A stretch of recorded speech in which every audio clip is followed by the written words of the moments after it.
আল্লাহু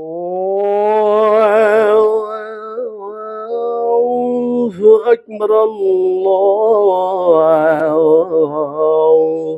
আকবার। প্রতিদিন ভোরবেলা মসজিদের মিনার থেকে যার কণ্ঠে আল্লাহর ঘরের পবিত্র আহ্বান শুনে আমাদের ঘুম ভাঙে, যিনি পুরো মহল্লাকে আলোর পথ দেখান, অথচ সেই মানুষটির নিজের জীবনই যেন অভাব, অসুস্থতা আর বঞ্চনার এক দীর্ঘ কাহিনী।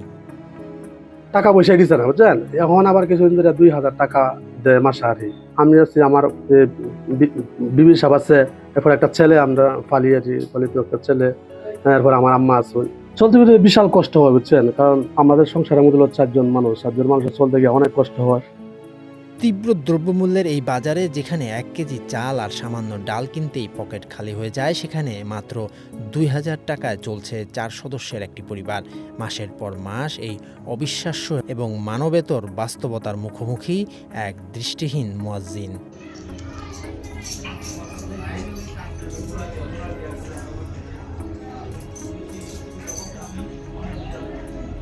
নেত্রকোনা জেলার আটপাড়া মোবারকপুর পূর্বপাড়া পুরাতন জামে মসজিদের দীর্ঘদিন ধরে স্থায়ী মুয়াজ্জেম হিসেবে দায়িত্ব পালন করছেন আব্দুল হক সফজল।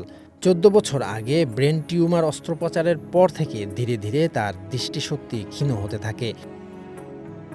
মাথা ব্যথা থেকে বমি হইতো।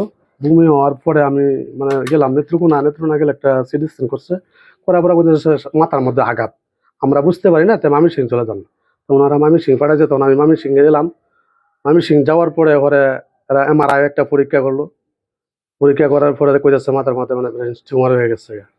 তখন কি করে ওরা অপারেশন করলো। অপারেশন করার পরে এই যে আমার চোখের তখন আর একবারই দেখা যায় না।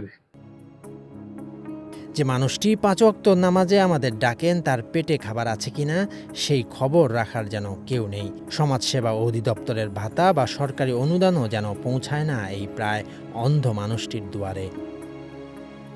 অনেক দিন গেছে, ওনার বহুত কষ্ট। সরকারে যদি কিছু আবেদন করতো তাহলে আমাদের এই ভাই ভালোভাবে চলতে পারত।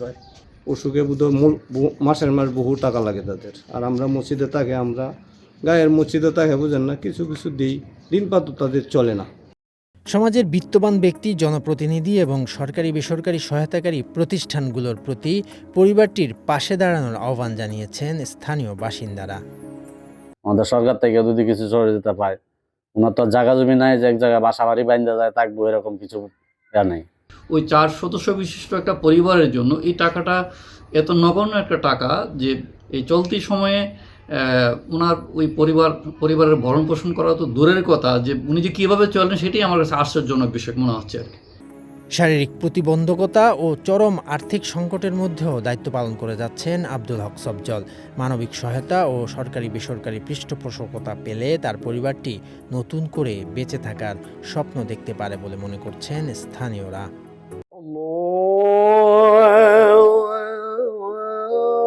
আল্লাহু আকবার, আল্লাহু আকবার। শরীয়তুল্লাহ, বৈশাখী সংবাদ।